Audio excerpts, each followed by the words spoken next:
Hi, I'm Richard Florida, author of The New Urban Crisis. I've been writing about cities for 2 or 3 decades now. And in fact, in my book, Rise of the Creative Class, one of the things I did was predict or help predict the back to the city movement of young, affluent, smart, talented people. Nothing could have prepared me for the challenges that our cities are facing today. If you live in New York or LA or San Francisco or London, housing prices are skyrocketing.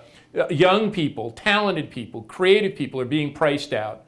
Lower income and middle class people are losing their homes. Those cities are not only awash in gentrification, they're awash in what people have called hypergentrification, or what I call plutocratization, as literally the global super rich come into these communities, take over whole neighborhoods, and the lights go out.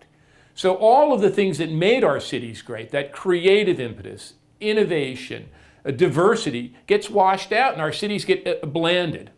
But the new urban crisis goes far, far, far beyond, in the research that I've done with my research, far beyond just the crisis of those imperial or superstar cities.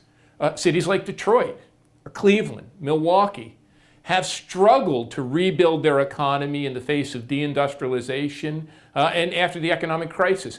Our Sunbelt cities of sprawl, although they had a little bit of a boomlet before the crisis, and some of the resource and energy communities have done okay, those communities have been crushed.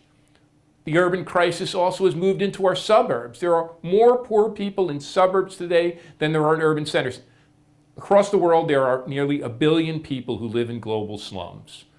When I get to the nub of it, the reality of the new urban crisis, if the old urban crisis was the decay of the inner city, what they call the hole in the donut, the new urban crisis means that our middle-class neighborhoods that Jane Jacobs wrote about in New York City, a neighborhood like I grew up of in Newark and later in North Arlington, New Jersey, those middle-class neighborhoods have fallen by the wayside, and our society is to split into areas of concentrated advantage of the wealthy, maybe the top 10% or 20 or third of our society, with 2/3 to 3/4 of society falling behind and living in areas of concentrated disadvantage.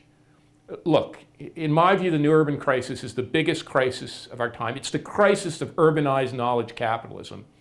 We need to act now to solve it at the local level, at the state level, and at the national level. And as the book outlines, literally a 7-point plan for rebuilding our cities, creating a new era of prosperity, and putting our nation and the world back on track.